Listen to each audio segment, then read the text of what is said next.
नमस्कार मित्रों। उत्तराखंड ई गैरसैंण के मन की बात, जिस एपिसोड में उत्तराखंड से जुड़ी हुई बातें आपको बताई जाती हैं, क्योंकि यह भारत का दो अंतर्राष्ट्रीय सीमाओं वाला राज्य है और मध्य हिमालय में है, दिल्ली के नज़दीक है। भारत की सामरिक महत्व की बातों पर इसके बहुत गहरे तार जुड़े हुए हैं।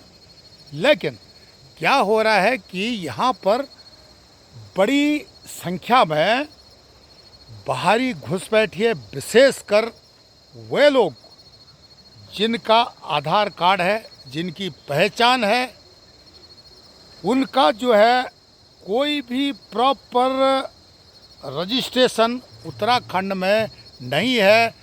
संविधान की जो भाषा या संविधान के परिवेश में अगर उसको देखा जाए तो इनका जो है यहाँ पर बिल्कुल आना सही है।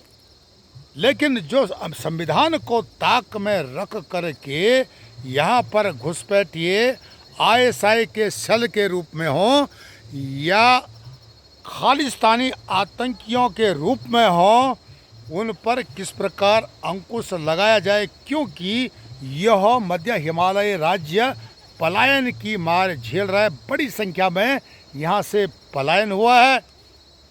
जब यह अविभाजित उत्तर प्रदेश का भाग था उस समय कम पलायन था, लेकिन उत्तराखंड बनने के बाद लगातार पलायन बढ़ा है। लगभग अधिकांश लोगों का पलायन दिल्ली की ओर, मुंबई की ओर, देहरादून की ओर, हल्द्वानी की ओर आदि शहरों की तरफ बढ़ते हुए देखा गया है। अब यहाँ पर बात उठती है कि राष्ट्र की सुरक्षा किस प्रकार यहाँ पर जुड़ी हुई है, किस प्रकार राष्ट्र की सामरिक व्यवस्थाओं पर यहाँ पर कुठारघात होने के अवसर आते रहते हैं। इसका फ़ायदा पाकिस्तान की आईएसआई और आतंकी संगठन खालिस्तान उठाते रहा है, बशर्ते कि आजकल खालिस्तान सोशल मीडिया में या मीडिया में काफ़ी चर्चा में, विदेशी मीडिया में भी चर्चा में है, क्योंकि यह एक स्पष्ट आतंकवादी संगठन मान लिया गया है। उत्तराखंड में जो 2 छापे मारे गए हैं खालिस्तानियों के अड्डों पर, सराहनीय, लेकिन इससे भी अधिक उधम सिंह नगर में या तराई वाले जो क्षेत्र हैं उत्तराखंड के, यहाँ पर इनके अड्डे बहुत गहराई से काम कर रहे हैं। इस पर भी उत्तराखंड की एसटीएफ को या पुलिस को या सुरक्षा एजेंसियों को ध्यान में बात रखनी होगी। बात तब उठती है जब गैरसैंण में 2 महीनों के अंदर, गैरसैंण के आसपास क्षेत्र में, मतलब सिमली से लेकर के और भराड़ीसैंण के बीच में संदिग्ध अवस्था में 2 युवाओं की मृत्यु हो जाती है, दुर्घटना हो जाती है। एक की लाश श्रीनगर में मिलती है, करण पवार की, और दूसरे वीरेंद्र सिंह जो टैक्सी चलाते थे, एक टैक्सी यूनियन के साथ वे नेतृत्व भी करते थे, उनकी भी संदिग्ध अवस्था में मृत्यु हो गई है। यह घटना 2 महीने के अंदर हुई है। हर आदमी के पीछे आप पुलिस या दूसरे जो सुरक्षा एजेंसियों को नहीं लगा सकते हैं, क्योंकि सुरक्षा के बारे में आम नागरिक का सोचना भी बहुत बड़ा विषय है। यहाँ पर जिस प्रकार से बाहरी लोगों की घुसपैठ बढ़ी है, विशेषकर फेरी वाले आधार कार्ड दिखा करके अपनी नागरिकता वेरिफिकेशन करा करके, और किस प्रकार वेरिफिकेशन होता है आधार कार्ड, किस प्रकार उत्तर प्रदेश में मुलायम सिंह या अखिलेश के ज़माने में बने हैं, सबको पता है।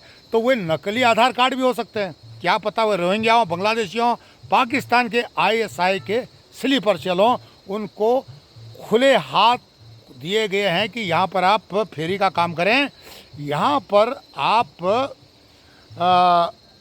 कबाड़ बीनने का काम करें, और यहाँ आप समझ सकते हो कि जब लोग बाहर काम के लिए चले जाते हैं तो गांव में बच्चे और बूढ़े रह जाते हैं, महिलाएं रह जाती हैं। यहाँ पर उनसे सुरक्षा संबंधी जानकारी लेना बहुत ही आसान हो जाता है इन फेरी वालों को या कबाड़ बीनने वालों को, और वे लालच भी देते हैं गरीब लोगों को, जिससे कि ह्यूमन ट्रैफिकिंग जो बढ़ा है उत्तराखंड में, यही इसके पीछे राज है।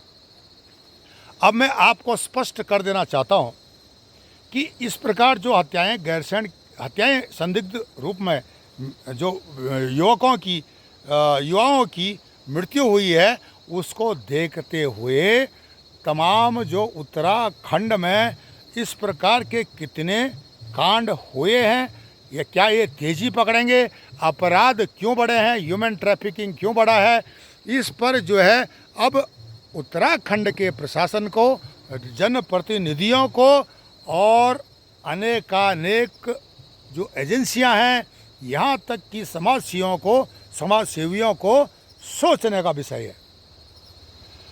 जिस प्रकार यहाँ पर अपराधों का आंकड़ा बढ़ा है, ह्यूमन ट्रैफिकिंग बढ़ी है, इसको देखते हुए तमाम जो कबाड़ को बीनते हैं इस पर अंकुश लगा देना चाहिए। पर्यावरण की आड़ में पर्यावरण खराब न हो, हमारे सेकुलर भाई बोलते हैं पर्यावरण खराब न हो, कबाड़ कौन बीनेगा इत्यादि को छोड़ दो, खुद अपने प्लास्टिक को इकट्ठा करो या अपने जो पॉलीथीन को इकट्ठा करो। इस प्रकार की आदत स्थानीय लोगों में डालो ताकि यहाँ पर भारतीय सामरिक व्यवस्था पर कोई सेंध न लगा सके। गाड़ियाँ जाती है फौजियों की सीमाओं तक, चाहे वो नेपाल की सीमा हो चाहे चीन की सीमा हो, उनके मूवमेंट पर उनके टेक्निकल नंबर, उनके जो स्टाफ हैं, जो सैनिक हैं वहाँ जाते हैं, उनसे जानकारी लेने का जो ये सिलसिला रोड के किनारे जो बैठे हुए तकरीबन अधिकांश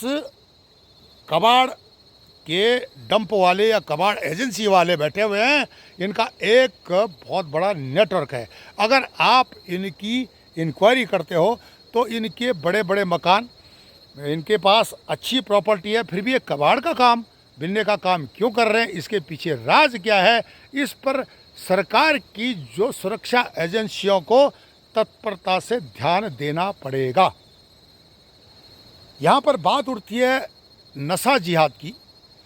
जिस प्रकार से उत्तराखंड के युवाओं को नशे की तरफ धकेला जा रहा है, पंजाब में हेरोइन या जो हशीश, अफीम इत्यादि का चलन बढ़ा है, पंजाब का युवा आज फौज में भर्ती होने लायक नहीं रहा है, उसी तरह उत्तराखंड का युवा भी फौज में भर्ती होने लायक नहीं रहेगा। आने वाले समय में नशे की आदत डाल करके इनको तोड़ा जा रहा है। बाहरी एजेंसियां इनको नशे की लत डाल रही है, यहाँ का युवा कमज़ोर हो रहा है।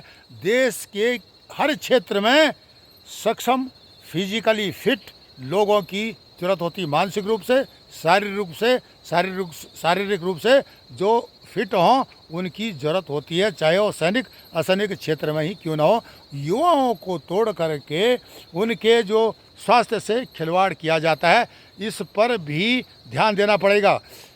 उत्तराखंड के पहाड़ी टाउन्स हैं, वहाँ से टैक्सियाँ देहरादून जाती हैं, देहरादून से अम्बाला कोई दूर नहीं, अम्बाला से चंडीगढ़ कोई दूर नहीं, और चंडीगढ़ पंजाब से जुड़ा हुआ है। ISI का जो नक्सल है ड्रग्स का, उससे उत्तराखंड भी अफेक्टेड हो चुका है। यहाँ पर नशा जिहाद बोल सकते हैं, या ISI द्वारा यहाँ पर प्रायोजित नशा जिहाद का जो कार्यक्रम चल रहा है, यह पूरे राष्ट्र को अपनी चपेट में ले रहा है। और यहाँ पर जिस प्रकार आप देख रहे हैं उत्तराखंड में ह्यूमन ट्रैफिकिंग का जो विषय आता है, गुम हो गया, आदमी को मार दिया है, ट्रक उठा लिया है, चोरियाँ हो गई हैं, ये हादसे यहाँ पर नहीं होते थे। जब से बाहर के लोग, विशेषकर जिहादी सोच वाले लोग यहाँ पर आए हैं, उसके बाद यह प्रक्रिया बढ़ी। इस पर तुरंत उत्तराखंड सरकार को अंकुश लगाना पड़ेगा। ये मजार तोड़ना इतना काफ़ी नहीं है, इससे आगे बहुत कुछ है। जिस प्रकार से जो सिविल सोसाइटी पर समाज पर सेंध लगाई जा रही है और भारत की सामरिक व्यवस्था को नुकसान पहुंचाया जा रहा है। दो अंतर्राष्ट्रीय सीमाओं वाले उत्तराखंड राज्य में जिस प्रकार लगातार सुरक्षा के सवाल उठ रहे हैं, इसको देखते हुए उत्तराखंड सरकार को तुरंत विषय को संज्ञान में लेना पड़ेगा।